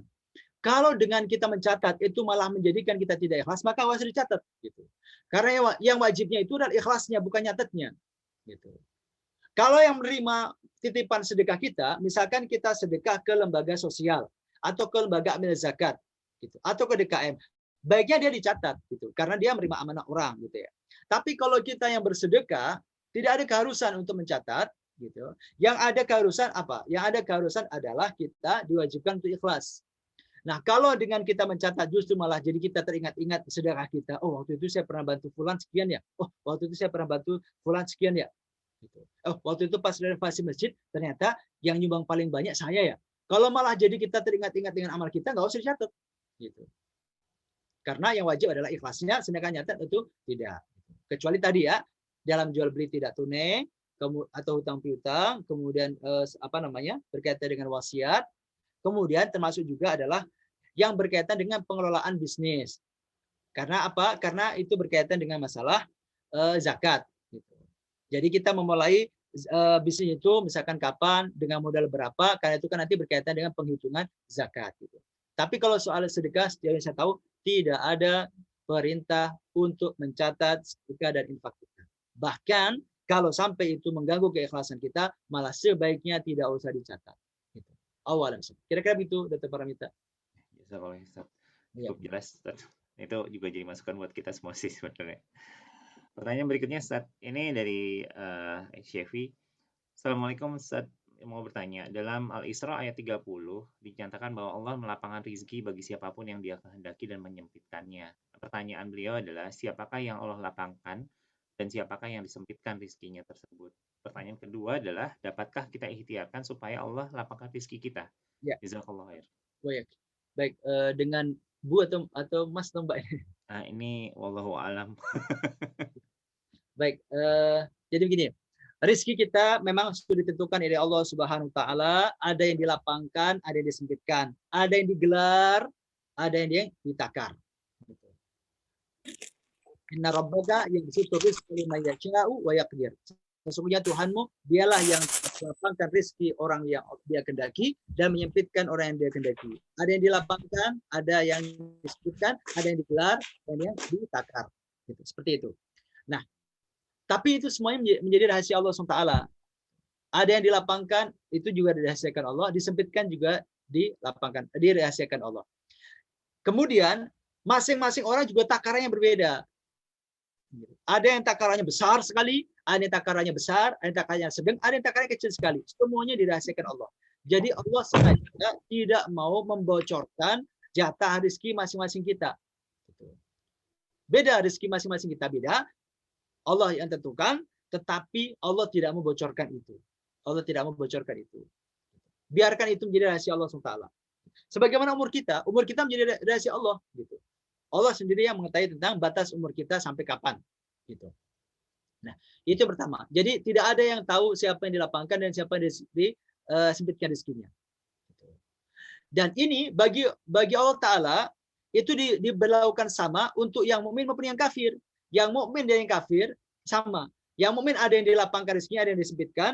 Yang kafir juga sama, ada yang dilapangkan, ada yang disempitkan rezekinya. Jadi sama semuanya. Gitu. Nah, kemudian dalam kaitan mencari rezeki ini juga masing-masing orang itu ketika berusaha, dia bekerja keras, bekerja cerdas, tuntas, maka secara umum insya Allah dia mendapatkan lebih dibandingkan yang malas-malasan. Ini juga berlaku untuk mukmin maupun kafir. Jadi intinya itu. Kemudian pertanyaan berikutnya adalah, dapatkah kita ikhtiarkan supaya Allah lapangkan rezeki kita? Dapat gitu. Jadi rezeki itu sebenarnya memang takaran akhirnya sudah ditentukan oleh Allah Subhanahu wa taala. Takaran akhirnya sudah ditentukan oleh Allah Subhanahu wa taala. Hanya dalam praktek di lapangan itu bisa saja terjadi dinamika. Gitu. Terjadi dinamika. Jadi kalau membahas tentang masalah takdir, termasuk dalam takdir rezeki itu, kita bicara dari sisi kita ya, bicara dari sisi kita. Nah, kita diperintahkan oleh Allah Subhanahu wa taala untuk melakukan ikhtiar mencari rezeki, menjemput rezeki. Di antara ikhtiar ini adalah bekerja. Itu ikhtiar yang lazim diketahui oleh orang. Bekerja itu bagian dari ikhtiar kita untuk menjemput rezeki yang telah Allah sediakan. Gitu. Yang kedua, ada ikhtiar yang sifatnya non fisik. Apa saja? Di antaranya adalah kita memperbanyak rasa syukur. Gitu. Memperbanyak rasa syukur itu membuka keran rezeki kita semakin lebar. Karena Allah janjikan, la in syakartum la azidannakum. Sungguh jika engkau bersyukur, aku akan tambah. Maka syukur itu sebenarnya adalah bagian dari cara kita membuka keran rezeki kita. Kemudian apalagi selain syukur? Membaca istighfar banyak-banyak. Dalam surat Nuh disampaikan oleh Allah Ta'ala, di antara manfaat istighfar itu adalah memperbanyak rezeki. Dalam surat Nuh nanti dibaca, suratnya tidak panjang. Kemudian apalagi? Meningkatkan kesolehan dan ketakwaan. Allah sampaikan dalam surat At-Talaq, wa may yattaqillaha yaj'al lahu makhraja wa yarzuqhu min haitsu la yahtasib. Barang siapa yang bertakwa kepada Allah Subhanahu wa taala, maka dia akan diberikan jalan keluar dari permasalahan hidupnya dan akan diberikan rezeki dari jalan yang tidak pernah dia duga-duga. Gitu. Itu di antara jalan-jalan rezeki. Gitu. Kemudian banyak bersedekah. Banyak bersedekah juga bagian dari cara kita untuk memancing datangnya rezeki Allah yang lain. Kemudian adalah bersilaturahim. Banyak mengunjungi saudara, silaturahim ke sana kemari gitu ya. Itu bagian dari cara kita untuk membuka pintu-pintu rezeki kita. Gitu. Jadi jalan kita menjemput rezeki Allah itu bukan hanya kerja. Pertama kerja. Yang kedua bersyukur. Yang ketiga meningkatkan kesolehan atau ketakwaan. Yang keempat adalah memperbanyak istighfar dan permohonan ampun kepada Allah Subhanahu wa taala. Yang keberapa nih? Yang kelima adalah dengan cara banyak bersedekah. Dan yang keenam adalah dengan cara banyak silaturahim.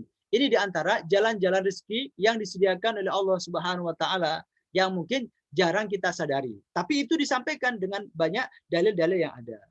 Nah, itu yang bisa kita ikhtiarkan untuk melapangkan rezeki kita. Jadi bisa diikhtiarkan dengan cara melakukan ikhtiar-ikhtiar itu. Tetapi apapun yang kita pilih, apapun yang kita lakukan dan ikhtiarkan, bagi Allah SWT itu Allah sudah tahu. Jadi hal-hal yang tadi disebutkan itu berpengaruh pada rezeki kita, tapi Allah tahu apa yang kita lakukan itu Allah tahu. Maka karena Allah sudah tahu, Allah sudah tetapkan di lauh mahfuz, hanya bulan itu nanti cara rezekinya dengan cara seperti ini Allah sudah tahu. Kira-kira ya begitu Bu, Mbak, Mas Chef ya. Ya, jazakallah ya Ustaz. Mungkin nanti akan kita bahas tentang rizki dan qada-qadar di bab ujung nanti ya Ustaz ya. Insya Allah nanti kita kaji lebih dalam ini, karena kalau pemahamannya masuk dilogikakan dengan kita kadang suka nggak nyambung nanti kalau di sini. Oke, yang berikutnya kita masuk ke yang pertanyaan pekan ini Ustaz. Ada pertanyaan dari OTWR. Apa tanda-tanda dari kerasnya hati atau akibat dari sering bermaksiat tadi ya Ustaz yang disampaikan? Ya. Baik. Tanda-tanda kerasnya hati di antaranya Bapak Ibu sekalian adalah ketika kita sudah tidak lagi dapat menerima nasihat dari orang lain. Jadi di antara tanda kerasnya hati kita itu adalah kita sudah tidak bisa menerima nasihat dari orang lain. Kita sudah tidak tertarik berbicara tentang agama. Kita sudah tidak tertarik bicara tentang akhirat. Kita sudah tidak tertarik untuk berbicara tentang kemanusiaan. Itu menunjukkan bahwasanya hati kita sudah keras. Gitu. Karena kalau hati manusia yang beriman, itu hatinya itu lembut gitu. Dia mudah tersentuh gitu. Maka kalau orang itu hatinya keras, itu hal-hal yang bersifat agama, yang bersifat akhirat itu dia sudah nggak ngefek gitu. Di antaranya Allah SWT menyebutkan sifat hati orang mukmin itu adalah wa idza tuliyat alaihim ayatuhu zadatuhum imana. Di antara sifat orang-orang yang bertakwa itu ketika dibacakan Al-Qur'an itu imannya bertambah. Dia mendengar Quran saja itu bertambah. Imannya bertambah. Ketika mendengar nama Allah, hatinya bergetar. Jadi orang kalau hatinya sudah keras gitu, itu maka hal-hal yang berkaitan dengan kebaikan dia sudah tidak tertarik gitu. Mendapatkan nasihat agama dia cuekin, alah ngomong doang gitu. Emang yang ngomong udah pernah survei surga, udah pernah survei neraka, dia cuekin itu. Itu tanda-tanda orang yang hatinya keras. Dia susah untuk dinasihati. Itu berarti dia tanda tanya dia sudah hatinya keras, dan itu bisa berakibat dari dia kelamaan bermaksiat kepada Allah SWT. Gitu. Sehingga yang pikirannya itu pokoknya hidup ini ya harus dinikmati dengan memperturutkan segala selera dan kesenangan dunia. Urusan-urusan akhirat udah gak kepikir bagi dia sama sekali. Nah itu diantara tanda-tanda seperti itu. Awalan. Ya. Pertanyaan berikutnya dari Hiko Marudin, Pak Ustadz. Assalamualaikum Ustadz, tanya, apakah gengsi ada unsur kesombongannya? Ya, gengsi. Apakah ada unsur kesombongan? Kalau ditanya ada, pasti ada. Jadi, nah kita kembalikan kepada definisi tadi. Bahwasanya gengsi, bahwasanya sombong itu kata Nabi SAW definisinya adalah al-kibru batrul haqqi wa ghamtun nas. Sombong itu adalah menolak kebenaran dan meremehkan orang lain. Dan meremehkan orang lain. Nah, itu definisinya. Nah, dalam kaitan dengan gengsi, saya gengsi ya kalau misalkan saya pakai misalkan mobil katakanlah yang harganya 200-an misalkan. Gitu. Saya kan presiden direktur misalnya. Gitu. Masa pakai itu. Nah, itu berarti kan gengsi. Gengsi pakai tas yang biasa. Gengsi gitu ya. Nah, apakah itu ada sisi, ada unsur-unsur sombongan? Iya. Kalau ditanya apakah ada unsur kesombongan? Pasti ya. Karena ketika orang itu kan berarti pada dasarnya dia ingin orang lain itu membesarkan dirinya kan gitu ya. Tapi kalau sebatas dia suka ya, jadi memang ini sangat tipis sekali, tapi tetap ada bedanya.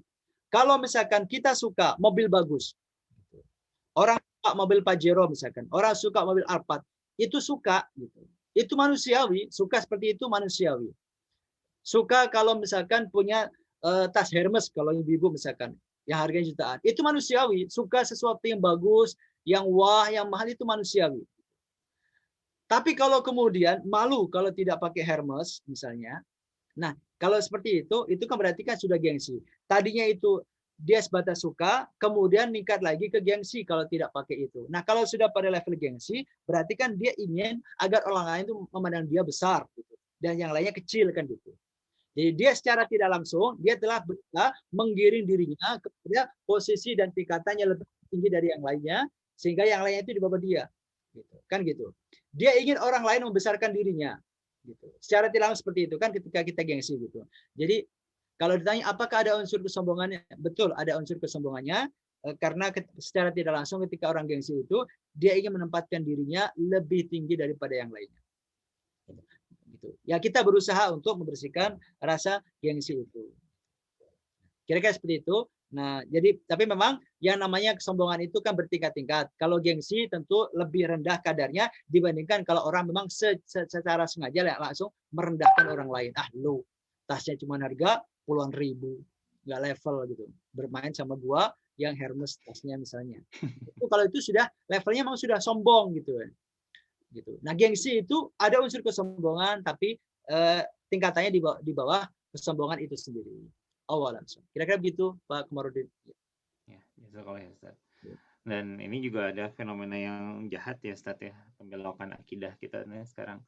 Kayak ada lagu nggak apa-apa jelek yang penting sombong, itu kan Masya Allah. Dan itu ngetren ya, sempat juga lagu itu Ustaz. Dan anak-anak juga akhirnya jadi ada narasi yang sama gitu. Gimana nih gini-gini, biarin jelek yang penting sombong. Nah, Masya Allah ya, ini tuh parah banget nih lah. Dari kata-kata di zaman. Saya kaji lebih jauh lagi, mohon izin juga.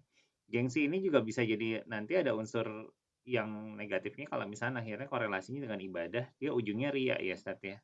Gengsi masa nggak kurban ini Pak Haji masa nggak kurban, terus yang kemarin aja si sebelah pasang kambing 2 masa saya nggak bisa sapi 1.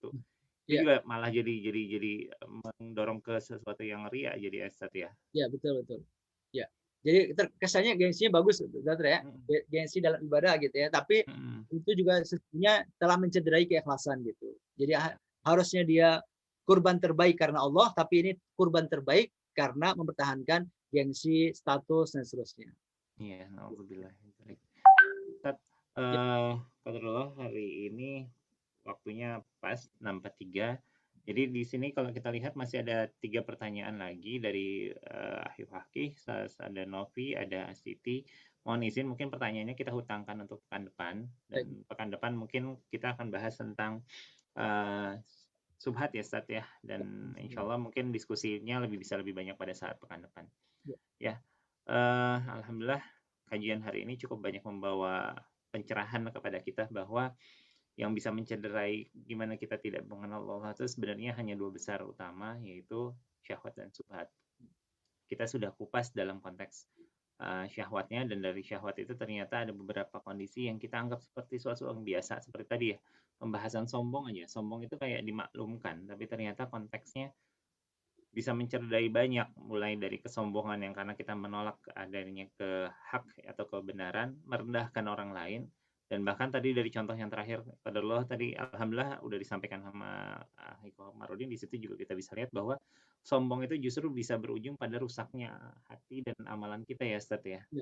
Yang berujung pada ria. Ya, alhamdulillah, Masya Allah, jazakallah khair Ustaz atas pengingatnya. Semoga kita semua istiqomah dalam belajar ya, karena memang iman itu naik turun, futur itu terus datang. Jadi fungsinya teman itu adalah saling mengingatkan dan mudah-mudahan saling menggait juga. Semoga rangkaian kajian ini dapat mempertebal keimanan kita, memperkokoh keyakinan kita, dan makin mendekatkan kita kepada Allah. Dan Akhir, perkenan kami selaku pembawa acara dan panitia yang bertugas, mohon maaf yang sebesar-besarnya bila ada kata-kata dan sikap yang kurang berkenan di hati para sahabat. Yang benar secara hakikatnya bersumber dari Allah, kita terima dari wasilah lisannya Ustaz Fatul Umam. Adapun yang salah murni bersumber dari ketidaksempurnaan kami. Mohon dimaafkan dan dihalalkan kehilafan ini. Marilah kita tutup pengajian ini dengan membaca doa kafaratul majelis. Subhanakallahumma wa bihamdika asyhadu an la ilaha illa anta astaghfiruka wa atubu ilaik. Jazakallahu khair, jazakumullahu khair untuk semua kehadirannya, Ustadz atas ilmunya. Mudah-mudahan kita tetap istiqomah dalam belajar, dalam kebersamaan, bersama di dunia, bersama di surga. Assalamualaikum warahmatullahi wabarakatuh. Waalaikumsalam warahmatullahi wabarakatuh. Udah ada yang dokter ini udah jalan kan, dokter Tami. Terima kasih, alhamdulillah. Pak Budi. Wah, udah di rumah sakit dok. Ya, sambil setia saya. Alhamdulillah banyak yang mengenalnya, saya. Alhamdulillah. Ya, mudah-mudahan jadi amalan juga dokter ini pagi-pagi udah langsung tugas. Mudah-mudahan lancar tindakannya. Sehat ya semoga. Pak Budi, Ibu. Ya. Ya dong. Ya, sama-sama Pak Budi, Ibu. Mudah-mudahan sehat semua. Mohon izin saya tutup. Jazakallahu khair. Kita ketemu lagi pekan depan. Assalamualaikum warahmatullahi wabarakatuh. Waalaikumsalam. Sama-sama Ibu.